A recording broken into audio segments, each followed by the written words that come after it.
Olá, meus queridos. Hoje venho falar da importância de um filho para Deus e para os pais. Você que é filho, preste muita atenção nesse vídeo. Peço que você assista até o final.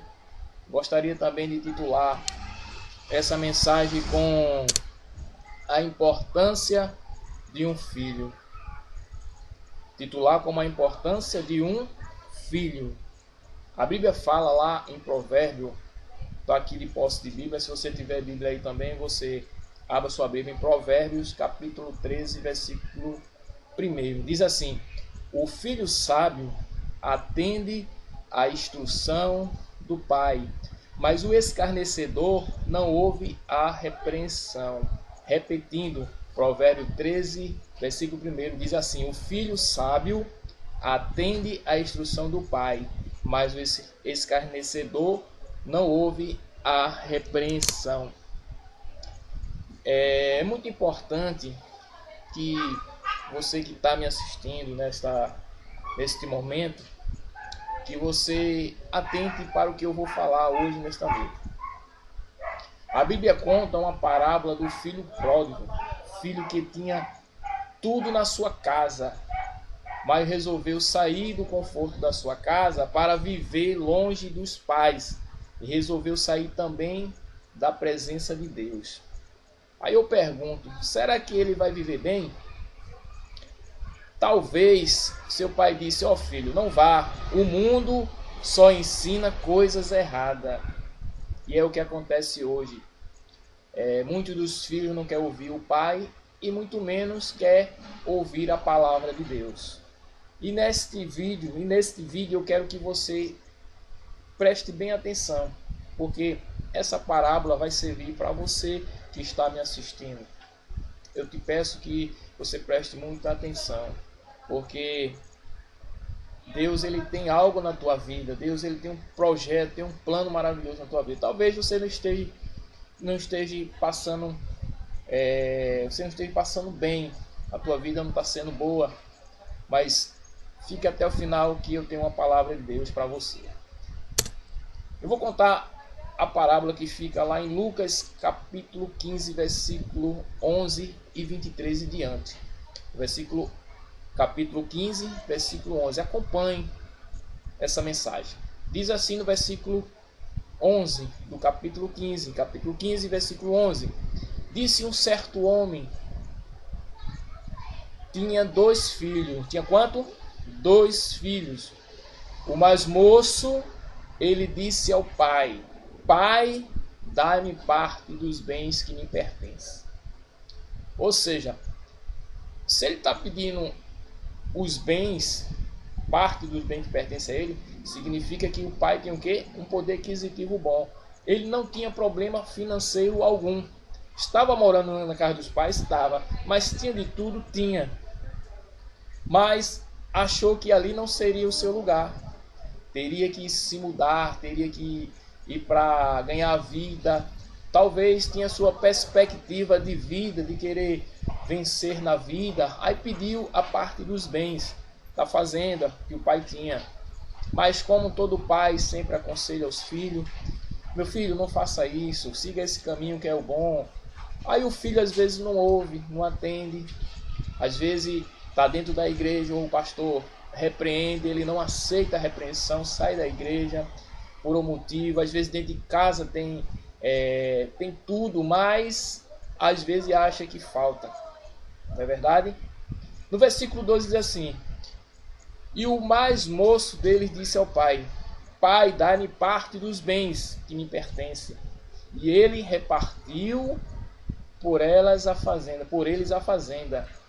No versículo 13 diz assim: e poucos dias depois, o filho mais novo, ajuntando tudo, partiu para uma terra longe, e ali desperdiçou os seus bens, vivendo dissolutamente. Ou seja, a Bíblia diz que o filho mais novo, ajuntando tudo, partiu para uma terra longe, e ali desperdiçou os seus bens, vivendo dissolutamente. Ou seja, tinha tudo na casa do pai, pediu sua herança, saiu, começou a gastar com coisas que não devia, e perdeu tudo. Estava vivendo dissolutamente.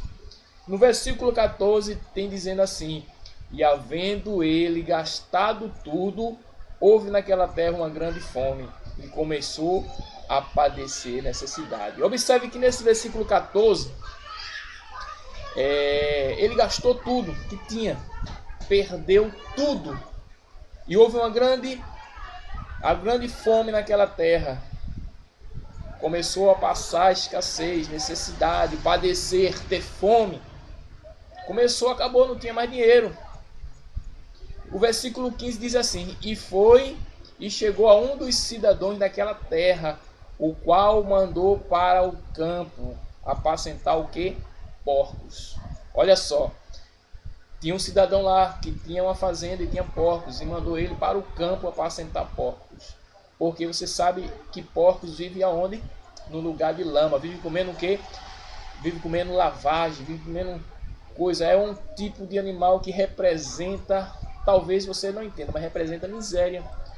Ah, mas a gente não come carne de porco? Sim, tem pessoas que comem, que gostam da carne de porco. Mas se você for tomar conta de porco, você vai ver que é uma coisa muito desagradável cuidar de porcos. É uma coisa muito desagradável mesmo.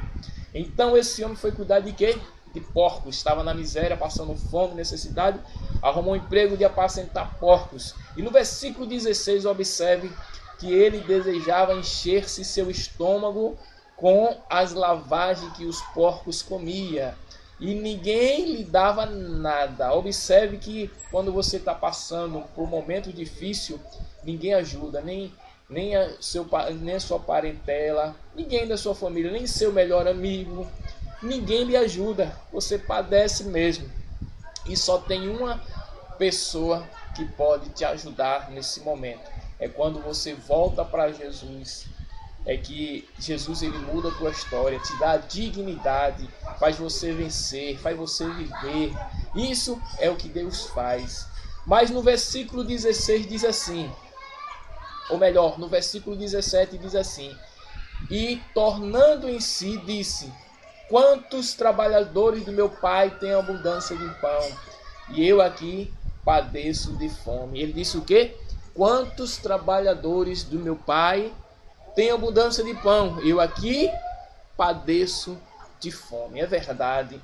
Ele tornou em si que onde ele estava morando com os pais era o lugar certo. Era o lugar que não faltava nada. Ele estava reconhecendo que tudo que ele fez, tudo que ele pegou da sua herança, gastou, se arrependeu, lembrou que os trabalhadores do pai dele tinham comida. Eram trabalhadores, mas tinham comida. E ele ali estava padecendo de fome. Ele estava reconhecendo.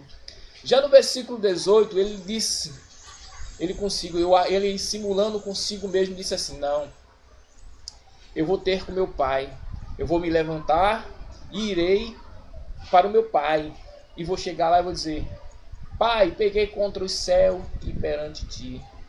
Ele estava reconhecendo que pecou contra Deus e pecou contra ele. Aí ele disse: já não sou mais digno de ser chamado teu filho, faze-me de mim como um dos teus trabalhadores. Tá vendo como é a história? Você aí que é filho hoje, escuta o conselho do teu pai, escuta o conselho da tua mãe, escuta o conselho do teu pastor, vai para a casa do Senhor, vai receber a palavra que edifica. Não se junte com pessoas que não querem nada com Deus, pessoas que não têm conselho para te dar. Já no versículo 20, ele levantou-se e foi para seu pai. E quando ainda estava longe, o seu pai avistou de longe. E se moveu de íntima compaixão e correndo lançou-lhe ao seu pescoço e beijou. Olha só que alegria quando o pai viu aquele filho. Fazia tanto tempo que o pai achava que ele já estava morto. O menino não dava resposta, não mandou avisar que estava vivo. Mas seu pai estava ali, sempre olhando para ver se conseguia avistar alguém. Quando ele viu seu filho, correu, abraçou e beijou seu filho. E no versículo 21, olha que interessante. O filho disse: pai, pequei contra o céu. Olha, pequei contra Deus. Estava arrependido.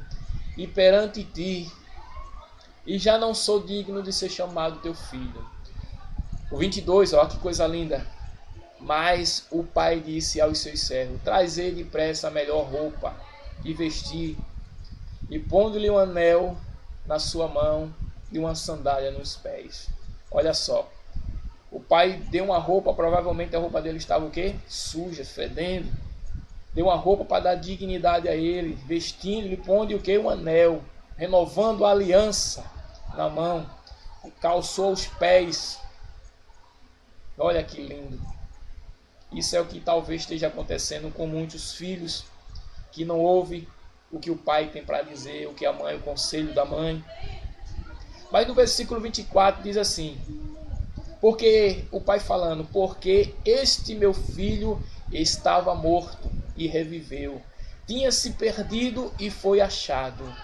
E começaram a alegrar-se, e trouxe um bezerro cevado e matou, e comamos e alegramos. Ou seja, o pai deu uma festa, se alegrou porque viu o filho que achava que estava morto, que não dava mais resposta, mas ele voltou para a casa do pai arrependido.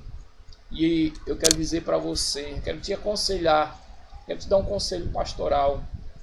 Eu quero concluir com alguns provérbios e algumas palavras minhas.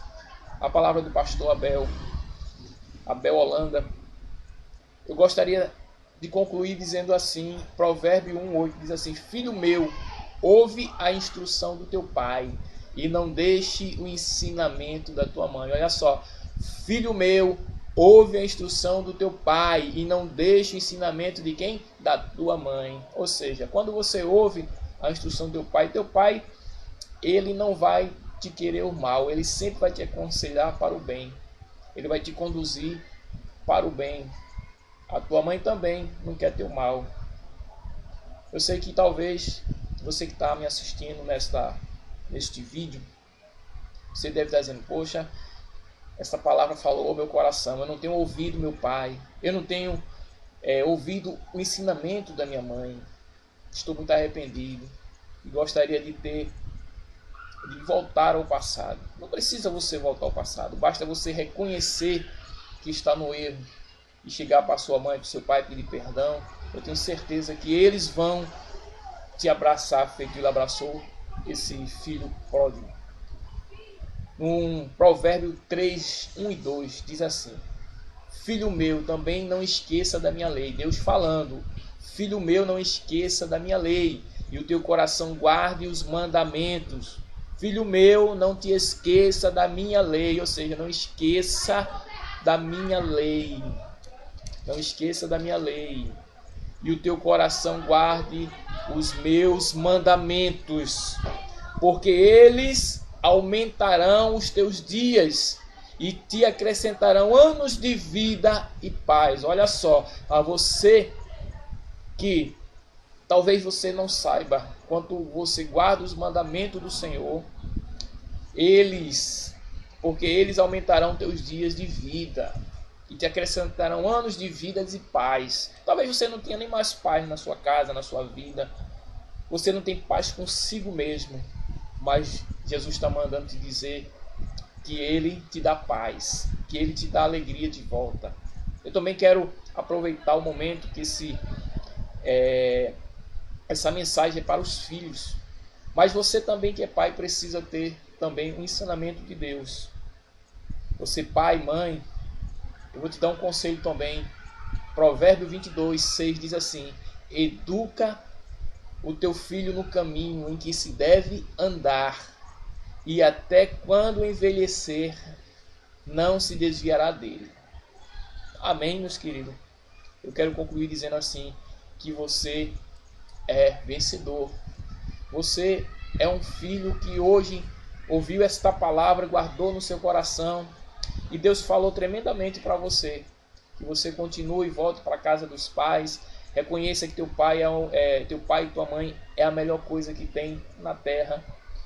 Peça perdão a Deus, a seus pais, a sua família, a sua casa. Viva em paz, porque Deus ele aumentará teus dias e acrescentarão os anos de vida e paz. É isso que Deus quer fazer na tua vida. Deus, ele quer mudar a tua história. Deus quer mudar teu quadro. Amém, meus queridos? Que Jesus abençoe a tua vida, a tua casa. Tá certo? Isso aí é uma palavra de vida da Igreja Evangélica Comunidade Cristã.